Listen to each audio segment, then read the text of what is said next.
What is going on, baseball lovers? My name is Tim Williams. We're here to break down today's four-game slate over on DraftKings MLB Spring Training Edition. We'll start it off real quick with the Rays and Red Sox here. Boston is the slight favorites, I will say. And you got Chris Archer pitching against Garrett Richards. I like the addition of Richards for the Red Sox. A little bit slow out the gate, but we'll start with the Rays side. Archer, I think it's awesome that he signed back with the Rays. A little bit of familiar territory for him.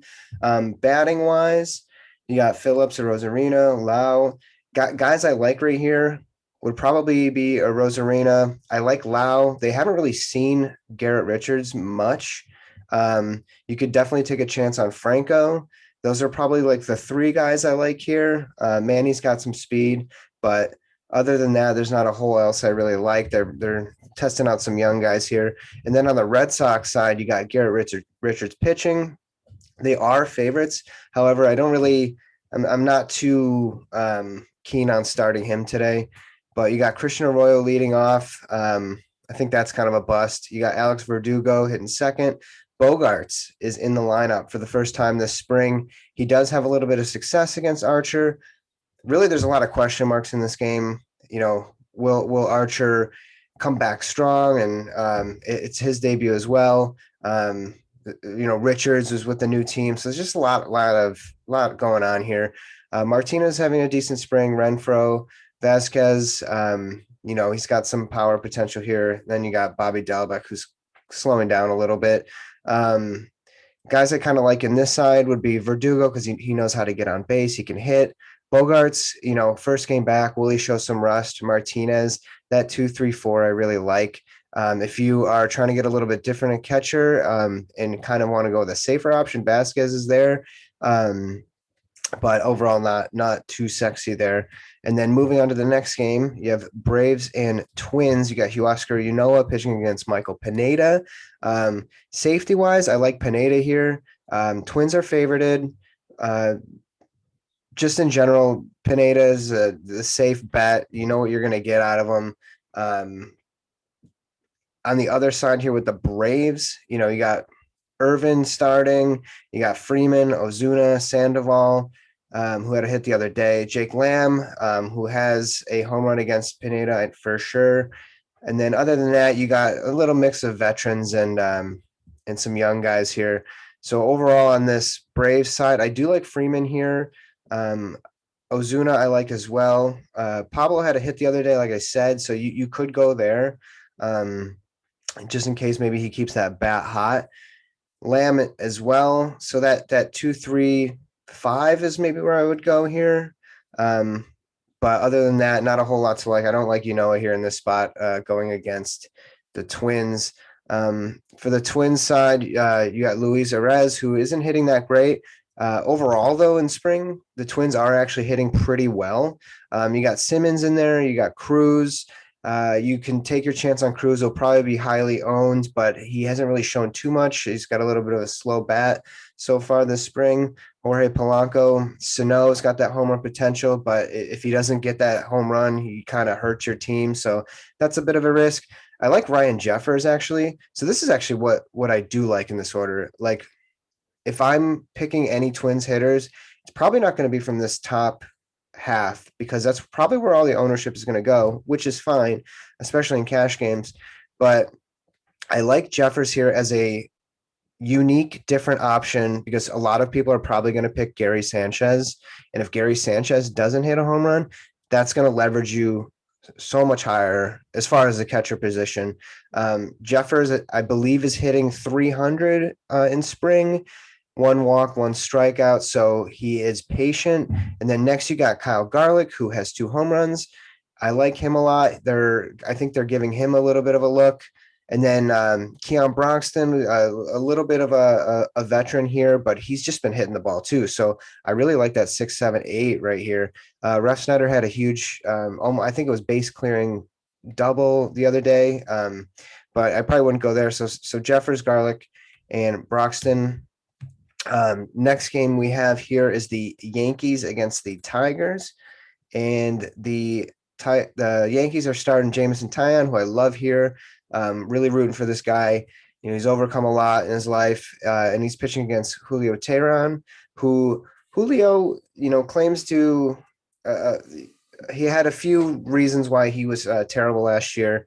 So he's looking to be healthy this spring training. With the Yankees, you got Gardner, Sanchez, Bruce, Frazier. So a little bit of a B squad here. Sanchez is going to be highly owned, no doubt about it. So in cash games, that's totally fine. But in GPP, you want to get a little bit different and hope that he doesn't hit that home run. We don't know what to expect out of Julio Teheran. I don't expect good things, but I don't really like this Yankees lineup. But Sanchez for sure at catcher if you want to go there. Gardner with the experience. Bruce has the power potential and dual position flexibility. Frazier, he's been kind of slow out the gate. So, I mean, honestly, not a whole lot to like on the Yankee side. But the matchup is in their favor for sure. I will say Tyon will probably be highly owned, and as he should be, going against the Tigers. The Tigers are throwing out Grossman, Candle, you got Castro, Cabrera, Nico Goodrum. As far as hitting wise, I think Cabrera is probably your safest bet. He might only get one or two at bats, and then they're going to pull him because he is a veteran. So that's what you got to look out for too in these spring training games: is who's going to get that extra at bat, that extra few innings to pitch, who's not. We only have so much baseball. It's very limited in spring training. Literally, they can end the games early if they want. They're not going the full 9. So be careful who you're choosing. But if I'm going anywhere and just to get a little bit different with the Tigers, I'm going Castro, Cabrera, Nico Goodrum, possibly Wilson Ramos. But that's about it. Not very sexy. I like my chances with Jameson here. And then lastly, you got the Marlins going against the Mets. Pablo Lopez, who I do like a lot, talked a bit about him in my morning pitching show.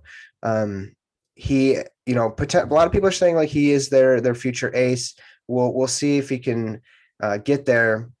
His changeup is nasty, so he can strike guys out there. He's got a little bit of work to do on his fastball, but an okay option. I don't really love the matchup, and then on the other side, you have Marcus Stroman, who originally was Carlos Carrasco starting this game. A little bit of arm discomfort or shoulder, I'm not sure, but Stroman is going in there. And I did watch his last start. He looked okay. It looked like he was having a little bit of too much fun out there. And it is spring training, so have fun, I guess. But I probably won't be rostering him, which means he'll probably just go off and strike 5 guys out, 6 guys out.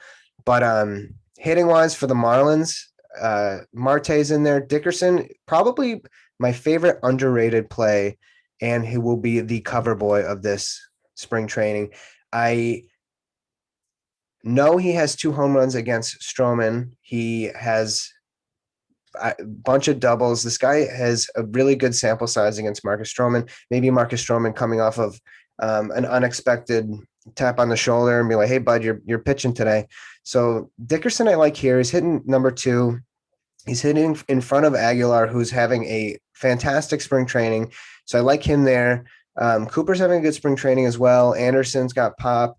Duvall, home run potential there. So the guys I like in this lineup would be Dickerson, Aguilar. I like Duvall, and I like Alfaro. As far as getting a little bit different in the catcher spot, it's definitely not going to be that owned, but he does have power potential. So I like him there. And then on the Mets side, going against Lopez, Nimmo, Pilar, Smith, Alonso, Villar, Drury, Guillorme, Peraza, the veteran, and Nito. A lot of power potential, high expectations for the Mets, and I think they will reach that this year. Depending on I don't know how this game goes, I'm not overly excited about the Mets. They are the favorites here for sure, but as far as rostering guys, you can't go wrong with Smith or Alonso. It looks like Smith lost his dual eligibility. He had first base and outfield there, so unfortunately, you can only pick one of those guys, especially if you're stacking. That kind of stinks.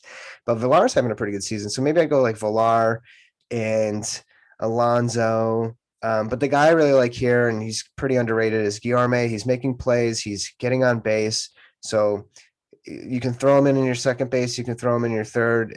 He's a way to get different, maybe only in GPPs, but those are the three guys that I do like there. Nimmo's got some pop too, so potentially you can go there, but he doesn't have as good as career numbers against Lopez. Thank you for watching. My name's Tim Williams. I hope this little rundown helped you. Don't forget it is spring training, so it's almost like anything can go. But if you like what you hear, I'm going to be doing baseball content all season long. So like, subscribe, do all that if you want. If you don't, whatever, I don't care. Really appreciate it. Yeah, have fun, watch some baseball, get outside, take it easy.